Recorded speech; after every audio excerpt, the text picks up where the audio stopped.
Halo, assalamualaikum warahmatullahi wabarakatuh. Selamat pagi, selamat siang untuk semuanya, teman-teman. Kami dari kelompok UAS terdiri dari saya pribadi, Muhammad Hidayatullah.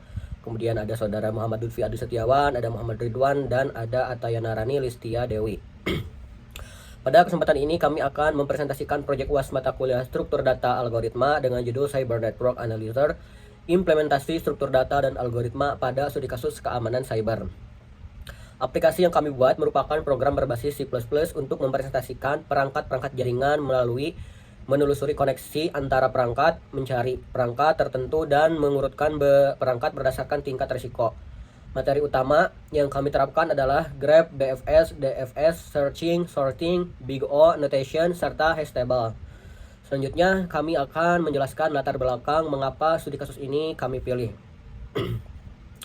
Jadi, jaringan komputer terdiri dari berbagai perangkat yang saling terhubung seperti router, firewall, server workstation, dan database. Dalam konteks keamanan cyber, hubungan antar perangkat tersebut penting untuk diketahui agar kita dapat memahami jalur koneksi dan menentukan perangkat mana yang perlu mendapatkan perhatian lebih. Karena itu, pada proyek ini kami menggunakan konsep graph di mana setiap perangkat direpresentasikan sebagai vertex atau simpul, sedangkan hubungan antar perangkat direpresentasikan sebagai edge atau di sisi. Selain graph, kami juga menerapkan searching dan sorting untuk membantu proses pemeriksaan data perangkat dan menentukan perangkat dengan tingkat resiko yang lebih tinggi. Materi selanjutnya akan dipaparkan oleh rekan kami. Oke, selanjutnya tujuan dan ruang lingkup. Tujuan utama dari proyek ini adalah membuat sebuah program C++ yang dapat menerapkan beberapa materi struktur data dan algoritma dalam satu studi kasus. Materi yang kami gunakan meliputi grep, breadth first search atau BFS, depth first search atau DFS, searching, sorting, big O notation, serta hash table. Aplikasi ini ditujukan sebagai media pembelajaran sekaligus sebagai alat pemeriksaan awal sederhana terhadap perangkat jaringan. Namun, aplikasi ini masih berupa prototipe edukatif berbasis terminal, data perangkat masih ditentukan di dalam program dan belum terhubung dengan jaringan komputer nyata atau sistem monitoring produksi. Selanjutnya, struktur data dan representasi graph. Pada program ini, setiap perangkat disimpan dalam struktur bernama device. Struktur tersebut memiliki beberapa atribut, yaitu ID perangkat, alamat IP, jenis perangkat, dan skor risiko. Kumpulan perangkat disimpan menggunakan vektor. Kemudian, untuk mempresentasikan hubungan antar perangkat, kami menggunakan agency list dengan unordered map. Topologi jaringan contoh yang digunakan adalah R1 terhubung ke FW1, kemudian FW1 terhubung ke SV1 dan PC1, SV1 terhubung ke DB1, sedangkan PC1 terhubung ke PC2. Representasi tersebut kemudian digunakan sebagai dasar untuk melakukan traversal menggunakan BFS dan DFS. Berikutnya adalah BFS dan DFS. Algoritma pertama yang akan kami implementasikan adalah Breadth First Search atau BFS, di mana BFS menggunakan struktur data queue yang cara kerjanya adalah perangkat awal dimasukkan ke queue, kemudian perangkat tersebut diproses dan perangkat tetangganya dimasukkan ke queue. Proses ini dilakukan sampai seluruh perangkat yang dapat dijangkau telah dikunjungi. Selain BFS, kami juga menerapkan Depth First Search atau DFS. DFS melakukan penelusuran secara lebih mendalam terlebih dahulu sebelum kembali ke perangkat sebelumnya. Pada program kami, DFS tersedia dalam dua bentuk, yaitu DFS rekursif dan DFS iteratif menggunakan stack. Baik BFS maupun DFS memiliki kompleksitas waktu O, N plus M dengan N sebagai jumlah perangkat dan M sebagai jumlah koneksi. Selanjutnya adalah proses searching. Pada program kami terdapat dua metode pencarian, yaitu linear search and hash search. Linear search bekerja dengan memeriksa data perangkat satu persatu sampai ID yang dicari telah ditemukan. Kelebihan metode ini adalah sederhana, tetapi kompleksitas waktunya pada kondisi tersebut adalah O, N. Sedangkan hash search menggunakan unordered map sebagai indeks perangkat berdasarkan ID. Secara rata-rata, pencarian menggunakan hash table memiliki kompleksitas O1. 6. Sorting dan Big O. Pada bagian ini, kita membahas proses sorting atau pengurutan data berdasarkan skor resiko perangkat. Pertama, program menggunakan std sort untuk mengurutkan perangkat dari resiko tertinggi ke resiko terendah. Kompleksitas waktunya secara umum adalah O n log n, sehingga cukup efisien ketika jumlah data semakin banyak. Kemudian, kita juga menerapkan selection sort sebagai contoh algoritma sorting lainnya. Cara kerjanya adalah mencari elemen yang memiliki risiko terbesar, kemudian menempatkannya pada posisi yang sesuai. Kompleksitas selecting sort adalah O n kuadrat. Selain sorting, program ini juga memiliki fitur risk summary. Fitur ini melakukan iterasi terhadap seluruh data perangkat untuk mengelompokkan perangkat berdasarkan tingkat risikonya, yaitu tinggi, sedang, dan rendah. Kompleksitasnya adalah ON. Jadi, dari ketiga proses tersebut, STT sort memiliki kompleksitas yang lebih efisien dibandingkan selection sort, terutama ketika jumlah data perangkat semakin besar. Selanjutnya adalah pengujian dan hasil dari program yang telah dibuat. Pada pengujian pertama, program berhasil menampilkan 6 perangkat lengkap dengan informasi IP, jenis perangkat, dan tingkat resikonya. Kemudian dilakukan pengujian BFS atau Breadth First Search dan DFS atau Depth First Search yang dimulai dari perangkat R1. Hasilnya, kedua algoritma berhasil melakukan penelusuran terhadap seluruh perangkat yang saling terhubung di dalam graph. Untuk fitur searching, kita mencoba mencari perangkat DB1, dan DB1 berhasil ditemukan menggunakan linear search maupun hash search. Selanjutnya dilakukan proses sorting berdasarkan tingkat resiko. Hasilnya, perangkat dengan resiko tertinggi berada di urutan teratas, yaitu DB1, SV1, dan PC1. Terakhir, program membuat ringkasan resiko. Dari 6 perangkat yang diuji, terdapat 3 perangkat dengan resiko tinggi, 1 perangkat dengan resiko sedang, dan 2 perangkat dengan resiko terendah.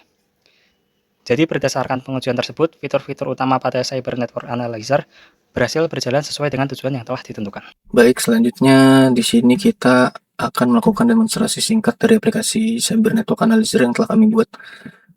Pada demo ini saya akan menunjukkan beberapa fitur utama, yaitu kita bisa menampilkan data perangkat, lalu melakukan reversal menggunakan BFS dan DFS, lalu melakukan pencarian perangkat, serta melakukan sorting berdasarkan tingkat risiko.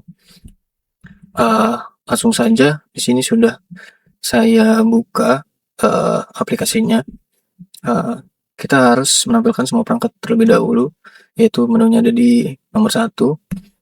Kita ketik 1 lalu enter. Kemudian aplikasi akan menampilkan daftar perangkat. Di sini ditampilkan ada ID, IP, jenis perangkat, dan risiko keamanannya. Lalu selanjutnya kita akan mencoba BFS. Pada aplikasi ini, BFS digunakan untuk melakukan reversal pada topologi jaringan mulai dari perangkat yang dipilih. Kemudian kita harus pilih nomor 2. Nah, di sini kita harus memasukkan perangkatnya. Contohnya kita masukkan R1. Nah, di sini aplikasi menunjukkan urutan perangkat yang dikunjungi mulai dari R1. BFS melakukan penelusuran secara melebar dengan menggunakan queue. Urutannya R1, FW1, SV1, PC1, DB1, lalu PC2. Berikutnya di sini kita coba DFS versi rekursif. Menunya ada di nomor 3. Berbeda dengan BFS, DFS melakukan penelusuran secara mendalam terlebih dahulu sebelum kembali ke node sebelumnya. Pada versi ini, proses tersebut dilakukan menggunakan pemanggilan fungsi secara rekursif. Di sini kita coba masukkan R1. Nah, di sini akan muncul urutan-urutan perangkat ketika kita menggunakan DFS rekursif. Lalu selanjutnya, selain DFS rekursif, di sini juga ada DFS iteratif. Perbedaannya, pada versi iteratif kami menggunakan struktur data stack secara eksplisit.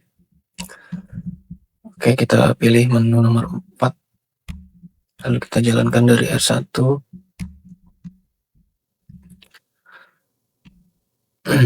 Nah, di sini output DFS rekursif dan DFS iteratif sama, karena keduanya menggunakan konsep reversal DFS yang sama.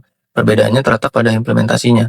DFS rekursif memanfaatkan call stack, sedangkan DFS iteratif menggunakan stack yang dibuat secara eksplisit. Oke, lanjut. Di sini ada yang kelima, cari perangkat, linear search. Coba kita ketik 5 lalu enter. Sekarang ada perangkat yang dicari. Di sini sebagai contoh kita masukkan DB1. Nah, kemudian aplikasi di sini menampilkan data dari DB1, yaitu ada ID, IP, jenis, dan risiko keamanannya. Oke, kemudian lanjut ke hash search yang ada di nomor ke-6. Oke. Kita coba DB1. Kemudian aplikasi akan menampilkan data dari DB1. Pada metode ini, pencarian memanfaatkan hash table, sehingga secara rata-rata pencarian berdasarkan ID dapat dilakukan dengan kompleksitas O1. Selanjutnya, nomor 7 di sini ada urutkan berdasarkan risiko keamanan, yaitu kita menggunakan short.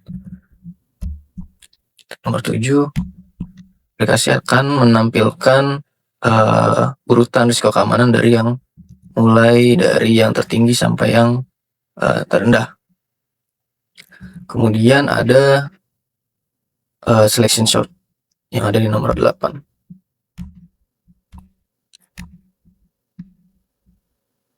Oke, di sini aplikasi sudah menampilkan selection short menurun. Hasil akhirnya sama karena kedua metode menggunakan kriteria pengurutan yang sama, yaitu dari risiko tertinggi ke terendah.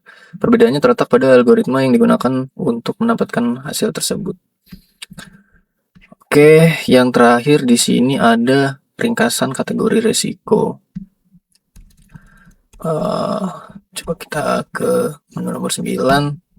Di sini aplikasi akan merangkum dari mulai risiko tertinggi, ada berapa perangkat, sampai risiko terendah.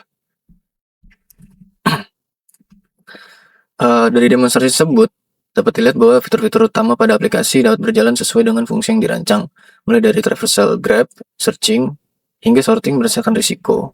Berdasarkan implementasi dan pengujian yang telah dilakukan, dapat disimpulkan bahwa aplikasi Cyber Network Analyzer berhasil menerapkan beberapa konsep struktur data dan algoritma dalam satu studi kasus. Grab digunakan untuk merepresentasikan hubungan antar perangkat dalam jaringan, kemudian BFS dan DFS digunakan untuk melakukan traversal terhadap topologi tersebut. Untuk pencarian data, aplikasi menggunakan linear search dan hash search. Sedangkan untuk pengurutan risiko, digunakan STD source dan selection short.